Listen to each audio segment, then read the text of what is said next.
She left home saying she'd be back by 9. She was never seen again. 14 years later, a secretary found what everyone had missed. She woke up the same way she always did, to the sound of her mother moving through the kitchen downstairs, the soft clatter of dishes, and the hum of the refrigerator door opening and closing. The light came through the curtains in pale strips, and she lay there for a moment, looking at the ceiling, at the small water stain in the corner that had been there since they moved into the house 4 years ago. Her alarm had not gone off yet. She had woken up on her own, the way she sometimes did when her body knew it was a school day, even before her mind caught up. She sat up slowly and pushed the blankets aside. Her room was small but hers. There were posters on the walls, bands she had liked the year before and still liked now, though she did not talk about them as much anymore. A bookshelf against the wall held textbooks and a few novels she had read more than once. Her backpack leaned against the desk, half open, a spiral notebook visible inside. She had finished her homework the night before while sitting cross-legged on the floor, the television on low in the background, her mother folding laundry on the couch. She dressed in jeans and a sweater, nothing special, and tied her hair back with a band she found on the dresser. In the bathroom, she brushed her teeth and looked at herself in the mirror for a moment, the way teenagers do, not vain but searching, trying to see what other people saw. She did not linger. Downstairs, her mother had already set out a bowl and a box of cereal, and there was orange juice in the refrigerator. They did not talk much in the mornings.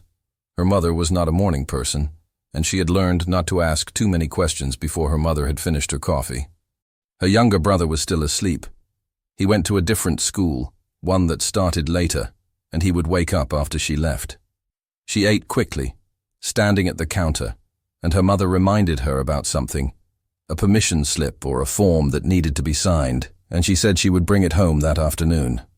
Her mother nodded and poured herself another cup of coffee, and the girl picked up her backpack and walked out the front door into a morning that felt like every other morning. The air was cool, but not cold. It was early spring, the kind of weather that made people feel like winter was finally ending, even though it might still snow once or twice before summer came. She walked the same route she always walked, down her street and across the intersection where the crossing guard stood every morning. A man in an orange vest who waved at her without expecting her to wave back. She passed houses she had passed 1,000 times, dogs behind fences, cars pulling out of driveways, other students walking in the same direction, some alone and some in pairs. At school, she met her friend by the main entrance, the same place they met most mornings. Her friend was talking about something that had happened the night before, a phone call or a conversation, and the girl listened and responded in the way friends do, half-focused, half-thinking about other things. They walked inside together, past the lockers and the bulletin boards covered in announcements for clubs and sports tryouts and upcoming events that most students ignored. The hallway smelled like floor cleaner and old books and the faint smell of the cafeteria preparing lunch hours in advance. Her first class was history, and she sat near the back, not because she was trying to hide, but because that was where she had sat on the first day, and she had never moved. The teacher was a man in his 50s who spoke in a steady, unhurried voice, and often went off on tangents about things that were not in the textbook. She took notes without thinking, her handwriting slanting across the page, and when the bell rang she gathered her things and moved to the next class, and then the next, the rhythm of the day carrying her forward the way it always did. At lunch, she sat with the same group of friends she always sat with, at a table near the windows. They talked about nothing important. Someone had failed a test. Someone else was upset about something their parents had said. There was laughter, but not loud laughter. Just the quiet kind that comes from being tired and comfortable at the same time. She ate a sandwich her mother had packed and drank from a bottle of water, and when lunch ended, she threw her trash away and went back to class. The afternoon passed slowly. Math, then English, then a study hall where she finished reading a chapter for homework and stared out the window at the parking lot, at the cars lined up in neat rows, at the trees beyond the fence that were just beginning to show small buds. She thought about nothing in particular. She thought about the weekend, which was still days away. She thought about a boy she had spoken to once or twice, but never seriously. She thought about her mother and her brother and the dog they used to have before it died 2 years ago. When the final bell rang, she packed her bag and walked out with everyone else, into the noise and motion of students flooding the hallways, pushing toward the exits, talking and shouting and laughing in the way that people do when they are finally free for the day. Outside, the air had warmed up, and the sun was bright and low in the sky. She stood on the front steps for a moment, waiting to see if her friend would walk home with her. But her friend was nowhere in sight, so she started walking alone. She took the same route home, but slower this time, because there was no rush. She stopped at a convenience store a few blocks from school, a place where students often stopped to buy candy or soda or chips. The man behind the counter recognized her. She bought a bottle of iced tea and a pack of gum and left without saying much. She walked past the park where younger children were playing, their voices high and distant, and she walked past the church on the corner, its doors closed, its parking lot empty. When she reached her street, she saw her mother's car in the driveway, which meant her mother was home early. She walked up to the front door and went inside, and her mother called out from the kitchen, asking how school had been. She said it was fine. She dropped her backpack by the stairs and went into the kitchen, where her mother was chopping vegetables for dinner. Her brother was at the table doing homework, or pretending to, his pencil moving slowly across the page. She stood there for a moment, leaning against the counter, and her mother asked if she had remembered the permission slip. She had not. She said she would bring it tomorrow. Her mother sighed, but did not say anything else. The girl poured herself a glass of water and drank it standing up, looking out the window at the backyard, at the grass that needed to be mowed, at the fence that separated their yard from the neighbors. She went upstairs to her room and lay down on her bed, still in her jeans and sweater, and stared at the ceiling. She could hear her mother and her brother downstairs, their voices low and ordinary. She thought about calling her friend, but she did not feel like talking. She thought about starting her homework, but she had time.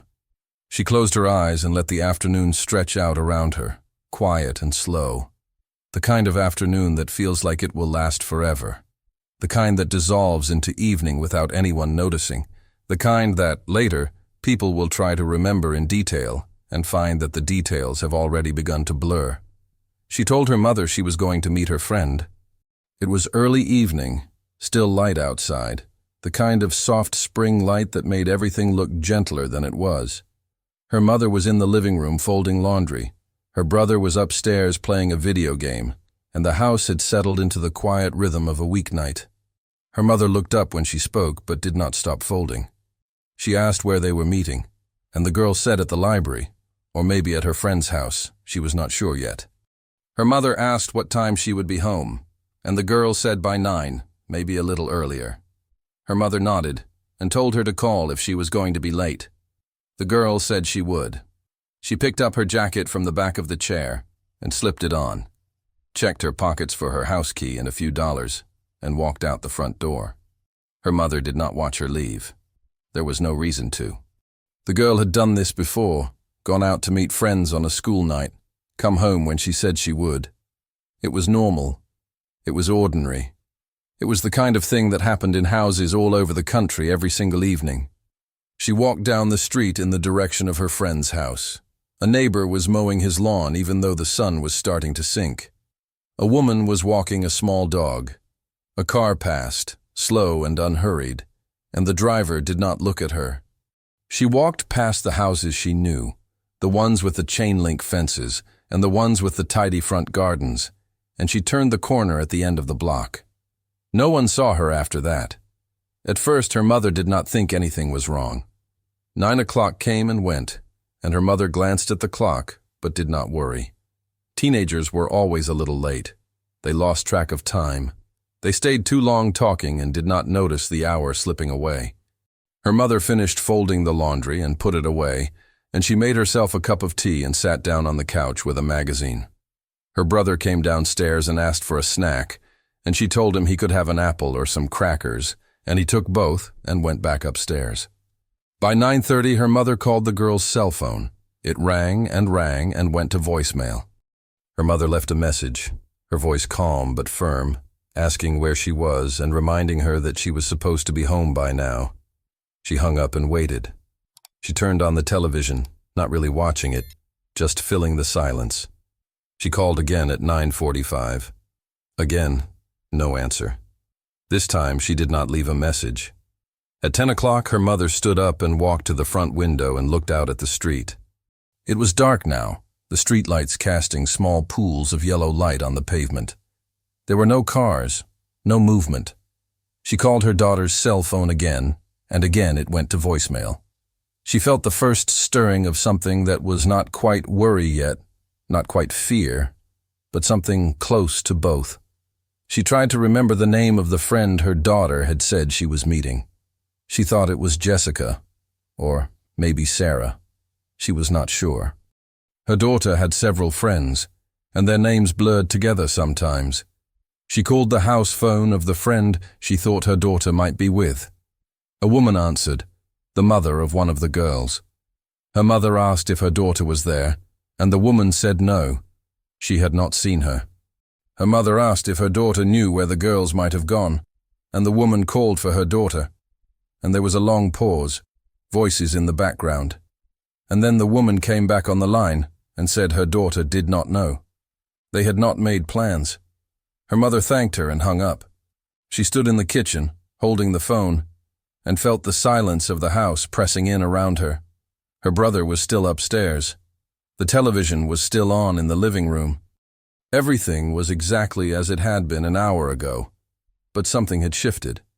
She called another number, another friend's house, and got the same answer. No one had seen her. No one had spoken to her. Her mother began to feel the edges of panic, small and sharp, but she pushed it down. There had to be an explanation. Her daughter was somewhere. She had gone somewhere else. She had forgotten to call. Teenagers did that. They forgot. By 11 o'clock, her mother woke her son and told him to get dressed.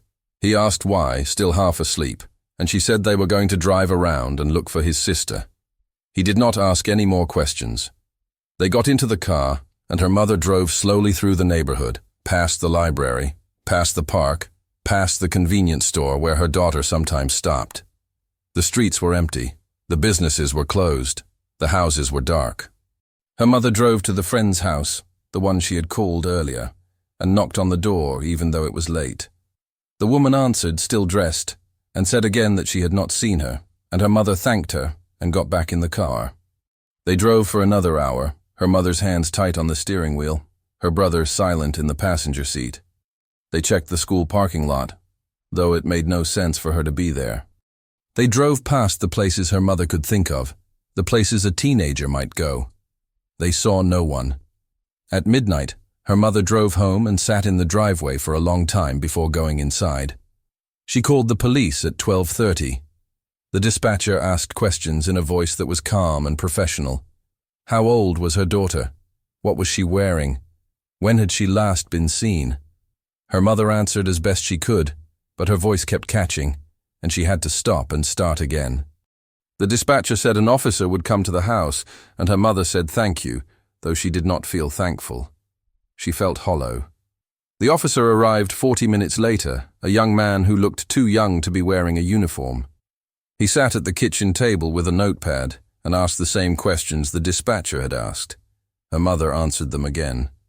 He asked if her daughter had seemed upset, if she had been in any trouble at school, if there had been any arguments at home. Her mother said no to all of it. Everything had been normal. Everything had been fine. The officer wrote everything down and said they would start looking, but he also said, gently, that most teenagers who went missing came home on their own within a day or two. Her mother nodded, but she did not believe him. Her brother sat on the stairs, listening. Her mother had forgotten he was there. When the officer left, she told her son to go to bed, and he went without arguing. She sat at the kitchen table and stared at her daughter's backpack, still by the stairs where she had left it that afternoon. She thought about going through it, looking for something, a note or a clue, but she did not move. She sat there until the sun started to come up and the house filled with gray light, and the phone did not ring. She called the school that morning and said her daughter would not be there. The woman on the other end of the line asked if everything was all right, and her mother said no, it was not. Her daughter was missing. The woman said she was sorry and asked if there was anything the school could do. Her mother said she did not know. She hung up and called her daughter's cell phone again, and again, it went straight to voicemail. She did not leave a message this time. There were no words left. By the second day, people began to know. Her mother had called everyone she could think of, friends and relatives and parents of other students, and the word spread the way word always spreads in small communities, through phone calls and conversations at the grocery store and whispers in church parking lots. The girl's name moved from house to house, and people who had never spoken to her suddenly remembered seeing her, or thought they did, and they called the police with information that led nowhere. The police came back to the house on the third day, more of them this time, and they asked if they could search her room. Her mother said yes. They went upstairs and opened drawers and looked through closets and took her computer, and her mother stood in the hallway watching them, her arms crossed, her face blank. They asked if anything seemed out of place, if anything was missing, and her mother said she did not know. She had not touched anything. The room looked exactly the way it always looked, the bed unmade, the books on the shelf, the posters on the walls. They took photographs. They put things into clear plastic bags. They were polite and careful, but their presence made the house feel smaller, colder. Her brother stayed home from school that week. Her mother did not make him go. He sat in the living room with the television on, but he did not watch it. He ate when his mother told him to eat, and he went to bed when she told him to go to bed. And he did not ask questions because he did not know what questions to ask. His friends called, and his mother answered and told them he could not come to the phone right now. After a few days, they stopped calling. The police searched the neighborhood, going door to door, asking if anyone had seen anything unusual that evening. Most people said no. A few said they had seen a girl walking alone, but they could not be sure it was her. One man said he had seen a car parked on the corner, a dark sedan, but he could not remember the make or the license plate, and when the police asked him what time it had been, he said he was not sure. Maybe 6, maybe 7. The police wrote it all down. Her friends were interviewed at school, pulled out of class one by one, and brought to the counselor's office where a detective sat with a notebook. They answered the questions as well as they could. No, she had not seemed upset. No, she had not mentioned meeting anyone. No, she had not talked about running away. They cried, some of them, and the detective handed them tissues and waited for them to compose themselves before asking the next question. One girl said she thought maybe the missing girl had been acting a little distant in the weeks before she disappeared, but when the detective asked what she meant, the girl could not explain. Just distant, just quieter than usual. The detective wrote it down, though it did not mean anything. Flyers went up around town. Her mother made them on the computer at the library, using a school photo from the year before. The girl's face looked out from every telephone pole and storefront window, smiling slightly, her hair pulled back, her eyes clear. The flyers said her name, her age, her height and weight, what she had been wearing the last time she was seen. There was a phone number to call with information. Her mother and a few neighbors spent an entire day putting them up, walking from block to block with a stapler and a roll of tape. And by the end of the day, her mother's hands were shaking and she could barely stand. The local newspaper ran a story on the front page. It included the same photograph and a quote from the police saying they were following all leads. Her mother was interviewed, though she could not remember later what she had said. She remembered sitting in the living room with a reporter, a woman with kind eyes and a tape recorder, and she remembered trying to describe her daughter, trying to find the right words, and failing. What could she say? That her daughter was a good student? That she had friends? That she liked music and reading and long walks? It all sounded so small, so insufficient. The reporter thanked her and left, and the story appeared 2 days later, and people read it over breakfast and shook their heads and went on with their lives. A search party formed on the weekend. Volunteers gathered at the school parking lot early in the morning, dozens of them, neighbors and church members and strangers who had read about the disappearance and wanted to help. The police organized them into groups and sent them out in different directions, through the woods behind the school, along the creek that ran through the park, into the empty lots where teenagers sometimes went to drink or smoke. They walked in lines, shoulder to shoulder, looking at the ground, calling her name. They found nothing. Old beer cans, plastic bags caught in branches, a rusted bicycle frame half buried in mud, but nothing that belonged to her. Her mother walked with one of the groups, though people told her she did not have to, that she should stay home and rest. She could not rest. She walked until her feet ached and her voice went hoarse, and when the sun started to set and the search was called off for the day, she did not want to leave. She stood at the edge of the woods, looking into the trees, and someone had to take her gently by the arm and lead her back to the parking lot. The days began to blur together. Her mother stopped sleeping. She would lie in bed staring at the ceiling, listening to the house settle around her, and every sound made her think her daughter had come home. She would get up and go downstairs and find the house empty, and she would stand in the kitchen in the dark, not knowing what to do with herself. She stopped eating regular meals. She drank coffee until her hands shook, and people brought her casseroles and soups that she thanked them for, and then left untouched in the refrigerator. Her brother went back to school after a week, but he was not the same. He sat in class and did not hear what the teachers said. Other students stared at him in the hallways or looked away quickly when he caught them staring. No one knew what to say to him. A few tried, awkward and stumbling, and he nodded and said thank you and walked away. At lunch he sat alone. At home he went straight to his room and closed the door. The police continued their investigation, but there were no leads. They checked her phone records and found nothing unusual. They interviewed people she had known, teachers and classmates and the clerk at the convenience store, and no one could tell them anything useful. They looked into registered sex offenders in the area, and there were a few, and they interviewed them all, but none of them had any connection to the girl. They searched databases of unidentified bodies in neighboring states, and her mother did not know they were doing this until later, and when she found out, she felt something break inside her that would never be repaired. A month passed. The flyers began to fade, the ink running in the rain, the paper curling at the edges.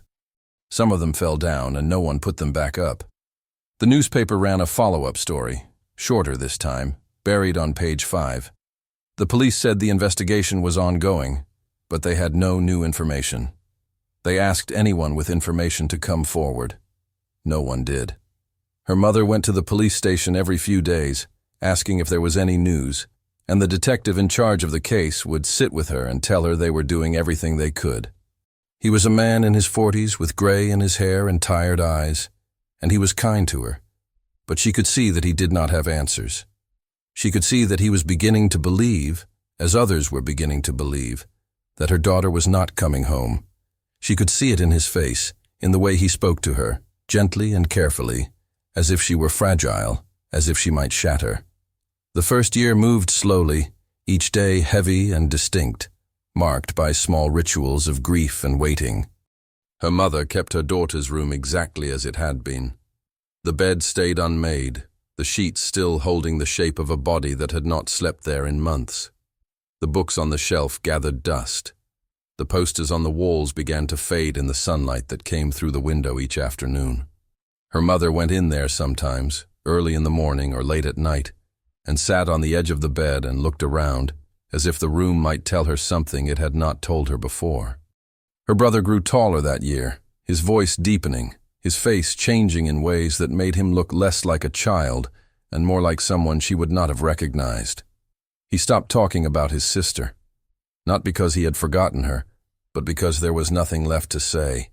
People at school had stopped asking him about it. The story had faded from the front page, then from the newspaper altogether.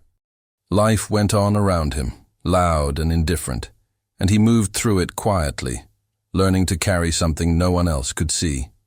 Her mother went back to work after 3 months because she had to. The bills did not stop coming. The mortgage was due every month. She worked at a small office doing data entry, and her co-workers were kind to her at first, offering sympathy and hugs and covered dishes, but after a while they stopped knowing what to say.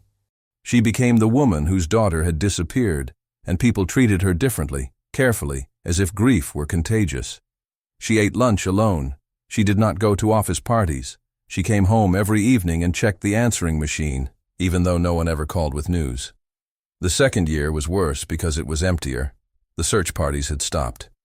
The police still called occasionally, but only to say there was nothing new.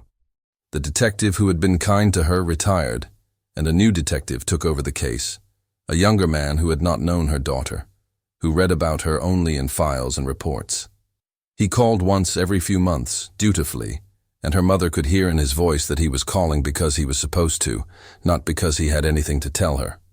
The flyers were gone now, all of them, blown away or torn down or covered over by advertisements for yard sales and lost pets.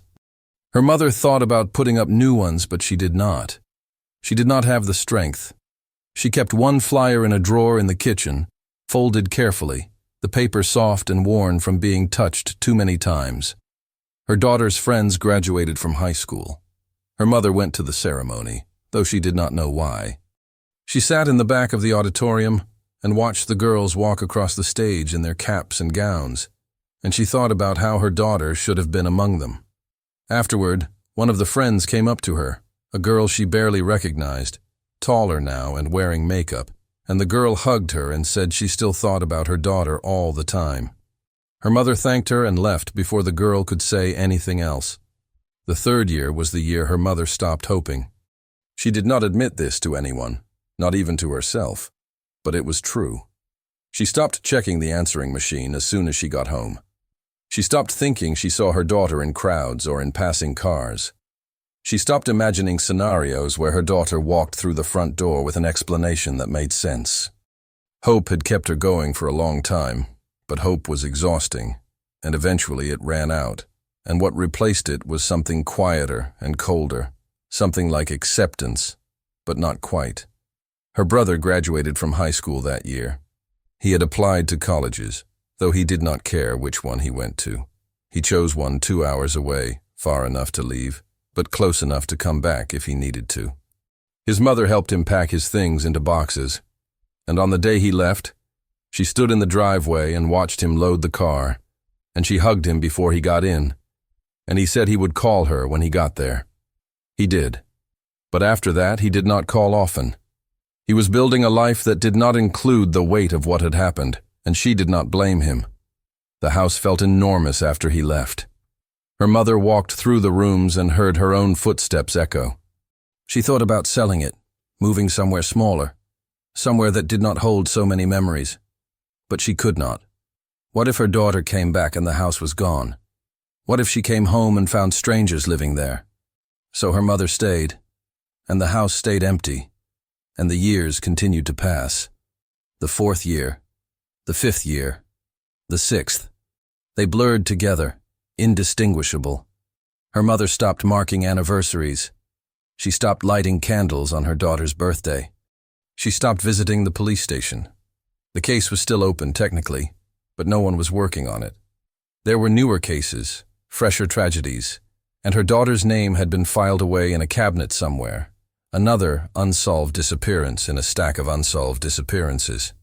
She saw other families on the news sometimes, families whose children had gone missing, and she recognized the look on their faces, the wild, desperate hope mixed with terror. She wanted to tell them that the hope would fade, that they would learn to live with the not knowing, but she never did. She changed the channel instead. Her mother grew older in ways that had nothing to do with time. Her hair went gray. Her hands developed arthritis. She moved more slowly. She spoke less. People who had known her before said she had changed, but they did not say it to her face. She had become a ghost in her own life, present but not fully there, going through motions that no longer meant anything. By the 10th year, people had forgotten. Not everyone, but most. The story had been replaced by other stories, other tragedies. When her mother mentioned her daughter to someone new, a coworker or a neighbor, they would look at her with polite sympathy and say how terrible that must be, and then they would change the subject. Her daughter had become a story her mother told, not a person people remembered. Her brother came home for holidays, but not every year.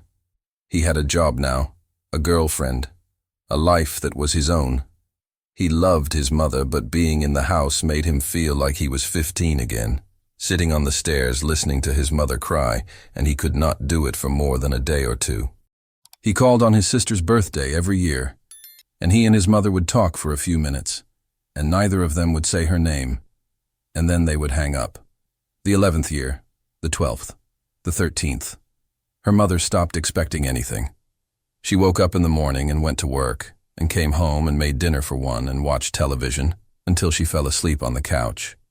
She had friends, a few, people from work or from church, but she did not let them get close.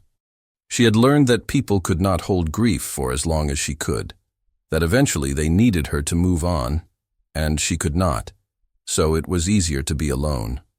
The 14th year came, and her mother had not thought about her daughter every single day, and this realization, when it came, filled her with a guilt so profound she could not breathe.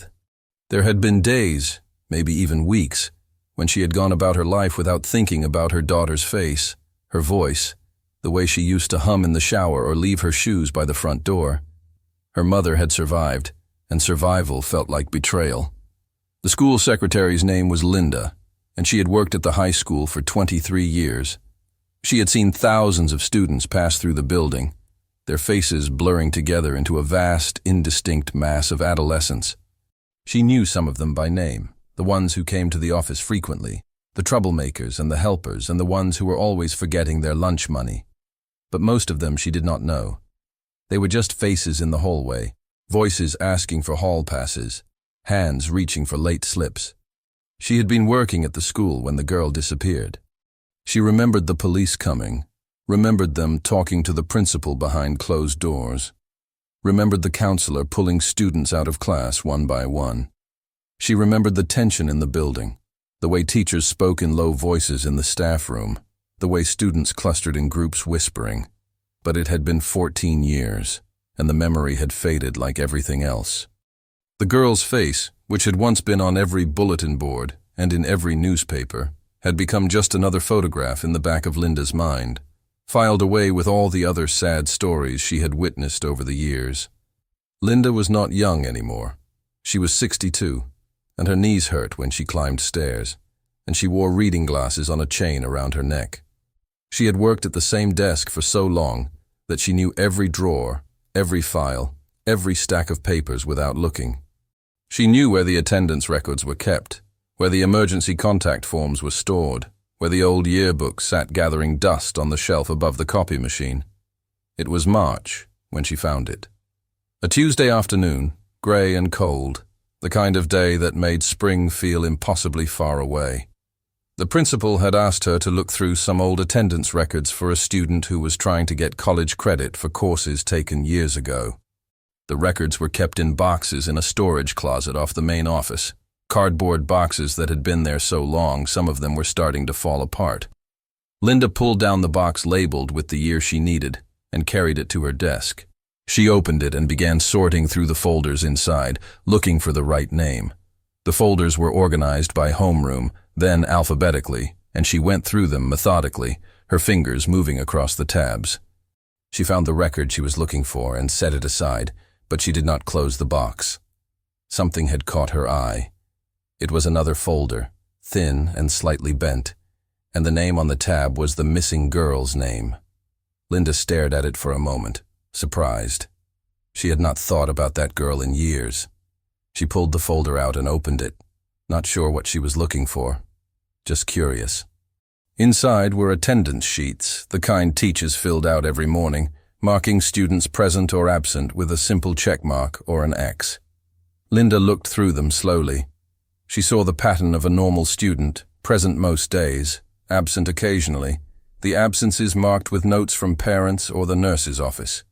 She flipped to the last few pages, the weeks before the girl disappeared, and she saw the same pattern. Present, present, present. And then, on the day she disappeared, nothing. No mark at all. The teacher had not filled it in. That was not unusual. Sometimes teachers forgot. Sometimes they were interrupted. Sometimes the sheet got turned in before they had finished. Linda almost closed the folder and put it back. But something made her keep looking. She turned to the next page, the day after the girl disappeared, and saw that the teacher had marked her absent. That made sense. The girl had not been in school. But then Linda noticed something else. There was a note at the bottom of the sheet, written in small, cramped handwriting. It said, "Called home, no answer." Linda stared at it. Teachers were supposed to call home when a student was absent without explanation, especially if the absence was unusual. It was policy. But Linda had never heard anyone mention that the teacher had called. She tried to remember the teacher's name and could not. She looked at the top of the attendance sheet and saw the name written there. Mr. Harmon. Linda knew Mr. Harmon. He had retired 8 years ago, but she remembered him. He had taught English, a quiet man in his 50s, who wore the same brown jacket every day and kept his classroom obsessively organized. She remembered that he had been interviewed by the police, like all the teachers, but she did not remember anything significant coming from it. She sat at her desk, holding the folder, and tried to think. If Mr. Harmon had called the girls home the morning after she disappeared, what did that mean? Her mother had already reported her missing by then. The police had already been involved. Why would the school be calling? Unless no one had told the school yet. Unless the attendance office had not been notified. Linda opened her desk drawer and pulled out the staff directory from that year. She kept old directories. She did not know why. Maybe out of habit, or maybe because throwing them away felt wrong. She found the one from 14 years ago and flipped through it until she found Mr. Harmon's name. There was a phone number listed, a home number, the kind no one used anymore. She did not know if it still worked. She did not know if he even lived in the same place. She thought about calling the police, but what would she tell them? That she had found an old attendance record with a note that probably did not mean anything. That a teacher had followed protocol and called home and gotten no answer. It seemed insignificant. It seemed like something that would waste their time. But she could not stop thinking about it. She closed the folder and put it in her desk drawer instead of back in the box. She told herself she would decide what to do later. She finished her work for the day, answered phones, filed papers, helped students who came to the office with questions or problems. But her mind kept returning to the folder, to the note at the bottom of the attendance sheet, to the question of what time Mr. Harmon had called. That evening, Linda went home to her small apartment and made herself dinner. She lived alone. Her husband had died 6 years earlier, and her children were grown and lived in other states. She ate in front of the television, not really watching, still thinking about the folder. After she finished eating, she washed her dishes and sat down at the small table in her kitchen where she kept her laptop. She opened the laptop and searched for Mr. Harmon's name. It took a while, but she eventually found a phone number listed in a directory for a town about 30 miles away. She wrote it down on a piece of paper and stared at it. It was almost 8 o'clock. Too late to call. She would call tomorrow.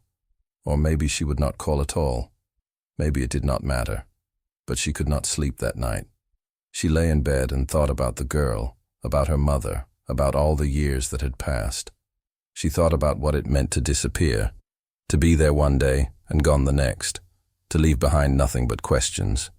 She thought about the note in the attendance record, about Mr. Harmon calling the house and getting no answer, and she thought about what time he might have called and whether anyone had ever asked him about it. In the morning, Linda called the number. It rang 4 times, and she was about to hang up when a man answered. His voice was older, rougher than she remembered, but it was him. She said his name, and he paused, and she explained who she was, and he said he remembered her.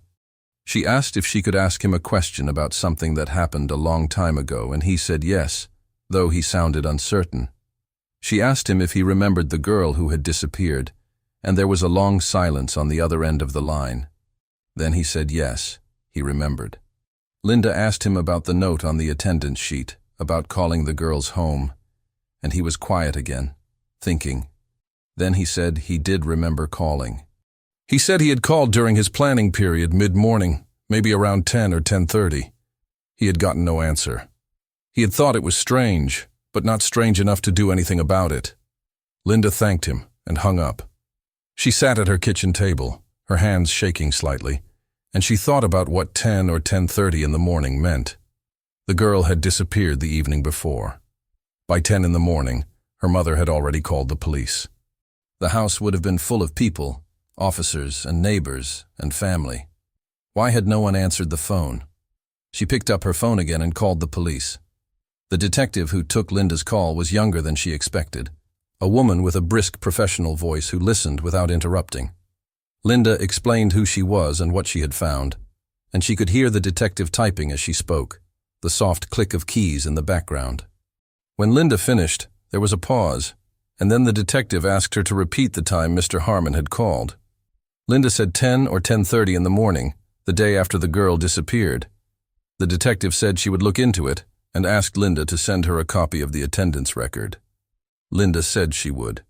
She hung up and sat at her kitchen table for a long time, staring at the phone, wondering if she had done the right thing, wondering if it mattered at all. 3 days later, the detective called her back. She said they had pulled the phone records from the girl's house from that day, 14 years ago. There had been dozens of calls that morning, friends and family and neighbors, all calling to ask if there was news, if the girl had come home. But there was no record of a call from the school. No call at 10:30. No call at all. Linda did not understand. She said Mr. Harmon had told her he called. The detective said she believed he had. But the call had not gone to the girl's house. It had gone somewhere else. The detective explained, slowly and carefully, that when a student was absent, teachers were supposed to call the primary contact number on file. For most students, that was their home phone. But sometimes parents updated the contact information, put down a work number or a cell phone, and if the attendance office did not update the records immediately, teachers would call the old number without realizing it. Linda felt something cold settle in her chest. She asked what number Mr. Harmon had called, and the detective said she could not share that information, but she said the police were looking into it. She thanked Linda for calling and said she would be in touch. Linda did not hear from the detective again for 2 weeks. When the call came, the detective's voice was different, heavier, and she asked if Linda could come to the station to answer some questions. Linda said yes. She drove there the next morning, a man with gray hair. They asked her about the attendance rate, about the school, about whether anyone else might. Linda answered as they did not tell her what they had found, but she could see it in their faces, in the way they looked at her, and then looked away. They had found something that mattered. The arrest happened 3 weeks later. Linda read about it in the newspaper, sitting at her kitchen table with a cup of coffee that had gone cold. The man's name meant nothing to her at first, just a name, a stranger. But as she read further, she understood. He had been a substitute teacher at the school, years ago, long before Linda had started working there. He had worked there only briefly, a few months, and then he had moved away. But his name had stayed in the system, in the old emergency contact database, listed as a reference for a student whose family he had known. And somehow, through some clerical error that no one had ever caught, his phone number had been entered into the girl's file as a secondary contact. The article said the police had questioned him, and he had denied everything at first, but eventually he had confessed. Not to taking the girl, not directly, but to being there. To seeing her that evening, walking alone. To offering her a ride. To her getting into his car because he was someone from the school. Someone safe. Someone she thought she could trust. The article did not say what happened after that. It did not say where he had taken her, or what he had done. It said only that remains had been found, buried in a wooded area 2 counties away, and that dental records had confirmed the identity. Linda read the words and felt nothing at first, just a vast emptiness. And then she put the newspaper down and wept. The girl's mother was not quoted in the article. Linda wondered if she had been told yet, if the police had gone to her house and knocked on the door and given her the news she had been waiting 14 years to hear. Linda wondered what that felt like to finally know, to have the not knowing end. She wondered if it was a relief, or just a different kind of pain. Linda kept working at the school. She did not know what else to do. She sat at her desk and answered phones and filed papers, and when students came to the office, she smiled at them and helped them with whatever they needed. But sometimes she looked at them, at their young faces and their easy laughter, and she thought about how fragile everything was, how quickly a person could step out of their life and into nothing. She thought about the girl often now, more than she had in years. She thought about her walking down the hallway, carrying her books, talking to her friends. She thought about her getting into a car with someone she thought she could trust. She thought about the moment the girl realized she had made a mistake, and whether there had been time for her to be afraid, or whether it had happened too quickly for fear. Linda never met the girl's mother.